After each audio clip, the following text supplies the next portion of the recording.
So this is an interesting one. Arman Tsarukyan is the backup fighter for the main event of UFC 317. Charles Oliveira versus Ilya Tsarukyan.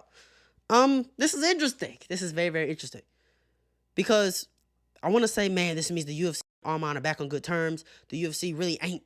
But at the end of the day, Justin Gaethje is the type of guy, he ain't trying to do that shit. He ain't trying to make weight without a guarantee he fighting. And ain't nobody else that really makes sense. And this is a main event you can't afford. You cannot afford for this main event to be canceled. You just can't afford it. So, yeah. But what I'm hoping it means is Arman gets the next shot because he's the true number one contender, number one ranked in the world. You know?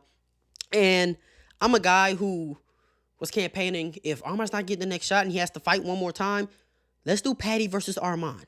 Okay, let's not do Paddy versus Gaethje. We're gonna talk about Gaethje later because he's on delusion. He's on a delusion spree. You know, he's sounding very, very entitled nowadays. But we'll talk about Gaethje later. Now, I'm man enough to admit, as Charles Oliveira's biggest fan, as the local ambassador in Louisiana for the Charles Oliveira fan club, I can't admit that Charles Oliveira doesn't deserve to be in this fight. It should be Arman Tsarukyan. It should be Ilya Tsarukyan. So I kind of gotta, be chill a little bit. You know what I'm saying? But Arman Tsarukyan is the backup, and I love it. And I think he should get the winner. I love it. And I'm a guy who I was severely against this, because I think Paddy is good, but there's still questions. He hasn't beat anybody in their prime. Let's stop giving him out of prime fighters who are in the top 5, part of the old guard of the UFC. I say let's get him Paddy. But, okay, Gaethje's pushing for a title shot. Paddy's super, super close. If Arman is getting the next shot, then this is only if Arman's getting the next shot.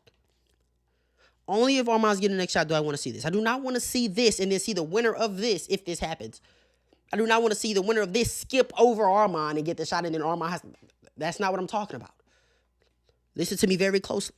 Only if Arman gets the next shot, I'm okay with seeing this. Only if Arman gets the next shot. And then, yeah, I'll see Paddy run through Gaethje real quick. So I think Paddy runs through Gaethje. I'll be honest. And no, I'm not saying I want to see Paddy versus Arman because I think Arman just beats Paddy and fraud checks Paddy. I think at this point we could say Paddy's not a fraud.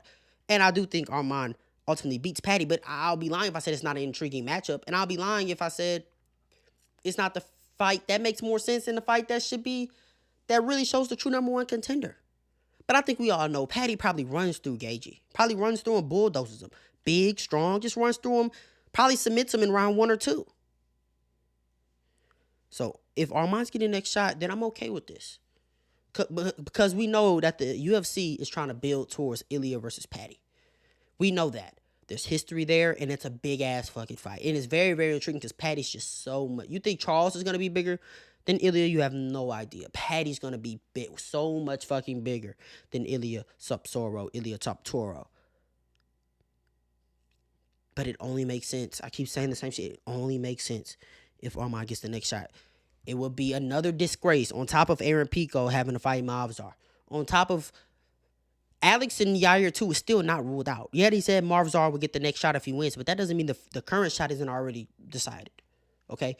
It would be another disgrace on top of that if Paddy was to run through Gaethje, then earn a title shot against Ilya or Charles, while Arman still has yet to fight for a title and he has to fight backwards in the rankings. Absolute disgrace. Justin Gaethje, respectfully shut the fuck up, bro. He goes, since I beat Rafael Fiziev, Islam Makhachev has been saying he wants to fight me. Y'all have the same manager, and at the end of the day, you're the easiest fight in the top 5 for Islam Makhachev. By far the easiest. It wouldn't even be competitive. We can keep it going. They could have easily set that up, but they didn't. Then he vacates, and then Charles, who is 2-2 in his last 4. Let's go ahead and pull up Justin Gaethje's resume real quick. Because this is getting interesting. Let's go ahead and pull up Justin Gaethje's resume. Justin Gaethje's 3-1 in his last 4. Let's keep it going.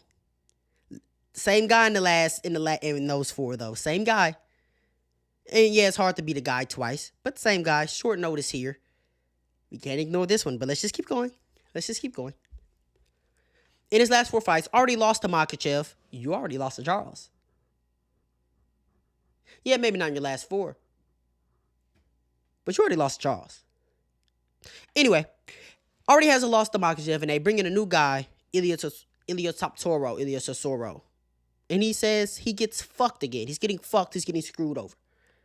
So I'm not going to fight any of these motherfuckers for fun unless they pay me so much more money. If I'm going to take a risky fight, if I lose, I'm going to be set up financially. And if I win, I'm fighting for the belt, or I'm not doing it. And then he says if he doesn't get the next shot, he might retire. Buddy, you can retire then. Respectfully, you can retire. Because you're not the same fighter you used to be. You can retire, bro. I'm not going to lie. You're campaigning for a title shot. When 2 fights ago, you were face down, assed up. You were face down, ass up against Max Holloway. Face down, ass up. That guy's ranked in front of you. Oh, yeah, and he's fighting in the lightweight division. Oh, yeah, and if he beats Poirier, he's above you, too. He's ahead of you. He's closer to a title shot than you are in the lightweight division. And I'm tired of people cope about this is an exhibition fight. I've heard so many people say this was an exhibition fight. Bro, what the fuck are you talking about? First of all, exhibition fight is a fight that does not go on your record. There's no win. There's no winner. So by definition, it's not an exhibition fight. And it was at 155. Max Holloway was taking it very, very seriously because he was going to move up if he didn't get the title shot at featherweight. He likes having options. And we already knew he was going to go back to light heavyweight eventually. Not light heavyweight, lightweight. So it's not an exhibition. You can't go out there at 155. You both make weight at 155. You can't go out there, get your ass whooped for 5 rounds, get brutally KO'd, out cold. Then that guy come that next Tuesday gets ranked at number 4. So he got a ranking off of that and beat the shit out of you and took your BMF title. And then you say it's an exhibition. That is out of this world cope. That is so much cope. It's ridiculous. Not to mention this guy's already fought for the belt twice. And he's lost twice. And to just act like he's entitled to a title shot. I said earlier in this video, yeah, Charles, it should be Arman Tsarukyan. But to act like you are entitled, and don't hit me with the, how did Dustin get a shot again? How did Dustin get a shot again? Yeah, he wasn't a clear number 1 contender. I'll be the first one to admit that. But at the time, Islam wanted a fight. He did not want to wait for a fight. There was only one guy available who made the most sense. Insert Dustin Poirier. And you know who wasn't available? One of those guys who wasn't available was Justin Gaethje. Do you know why he wasn't available? Because he was face down, ass up on his fucking face after Max Holloway put him to sleep. To sleep. Like, oh my God, the cope is crazy. This is crazy cope. This is bad cope. Justin Gaethje. Right now, Arman Tsarukyan is ahead of you. If Max wins, he's ahead of you. Paddy the Baddy. You on par with Paddy the Baddy. But Paddy the Baddy hasn't had a crack at the shot. He's undefeated in the UFC. Undefeated. He lost to Jerry Gordon. Undefeated. And right now, he makes more sense than you. Like, just like this shit, this entitlement is crazy. You're 36 years old. You're not the same fighter you used to be. You just got KO'd 2 fights ago. You come back, beat number 11 ranked on short notice for both of you. I'm giving you props on short notice. Number 11 ranked, who was, let's go ahead and, who was on a 2-fight losing streak himself. I don't count the Mateus Gamrot. Who's coming off of a loss himself. And that's in a 3-rounder. And that's supposed to erase a competitive fight, by the way. And that's supposed to erase the fact that you just got put to fucking sleep by Max Holloway. And that guy's ranked ahead of you. I keep saying that. I hope he is actually ranked ahead of him. UFC, he's not. He's ranked right behind you. Self-neck.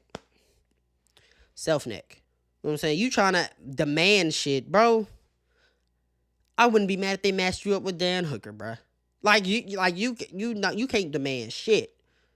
You cannot demand a damn thing. That shit's pissing me off. This entitlement in the UFC is crazy, and I blame the UFC. because they've allowed fighters to get away with being entitled. They have allowed all of this shit to come out. They have allowed Yair to almost get a title shot. They have allowed Cheeto Vera to get handpicked by Sean O'Malley. They've allowed Sean O'Malley to come back and get her immediate rematch. They've allowed all this bullshit. They've allowed Dustin Poirier to step in, even though he didn't really deserve it. They allowed Dustin Poirier to step in. At what point do I have to start blaming the UFC and not the fighters anymore? Shit's getting ridiculous. Like, comment, subscribe, share this to somebody. Let me know what you think in the comments, man. You ain't got to go home. Just got to get out of here, man. You ain't.